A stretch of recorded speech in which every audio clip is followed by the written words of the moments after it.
যারা যুক্ত, সেই আইনের সাথে যারা যুক্ত, সেই বিচারপতিরা যখন এই ধরনের এক প্রকার জঙ্গি লীলা, তাদের আমাদের দেশেরই নাগরিক, তাদেরই সামনে একেবারে আটক পড়তে হয়, এমনকি নিরুপায় হয়ে তারা একেবারে সে মানে বাঁচা মরার লড়াইয়ের মতো, এমনকি সেখানে তখন সিআইডি এবং আপনার এনআইএ নামতে হয়েছে। এখন এখানে যে এই যে মোফাক্করুল ইসলাম নামটা ইতিমধ্যে আপনারা শুনে ফেলেছেন, মোফাক্করুল ইসলামের মতো যে জনপ্রিয় মৌলপন্থী কিছু ব্যক্তি আছে, তারা একের পর এক, বছরের পর বছর, দিনের পর দিন যেভাবে উস্কানিমূলক এবং তারা তাদের জনগোষ্ঠীকে খারাপ দিকে বিতাড়িত, খারাপ দিকে সে ফুলিয়ে ফেপিয়ে তুলছে, এই জায়গায় দাঁড়িয়ে কি বলবেন? কতটা আমরা শান্তিতে রয়েছি, কতটা ভয় ভীতির মধ্যে রয়েছি। মোফাক্করুলের ডায়লগগুলো শুনেছিলেন?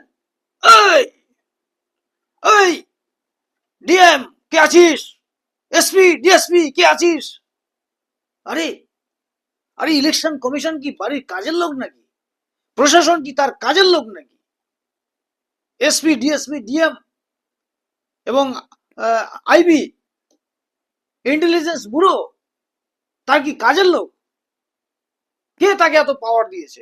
আমি একজন সাধারণ মানুষ হয়ে আমি প্রশ্ন করছি। উনি একজন সংবিধানের থাকা লোক, একজন আইনজীবী, তিনি কিভাবে এই ধরনের কথা বলেন?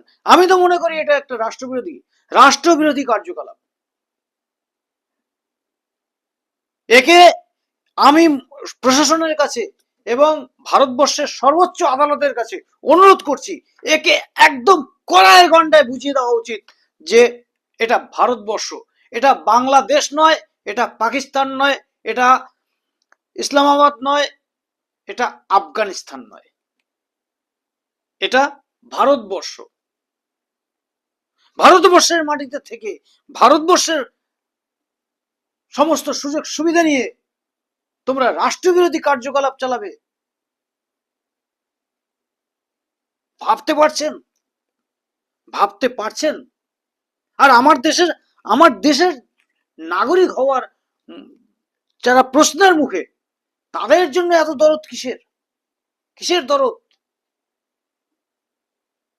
ভাবতে হবে, ভাবা উচিত। আজকে যারা জুডিশিয়াল অফিসার আটক হয়ে যাচ্ছে, যারা এক একটা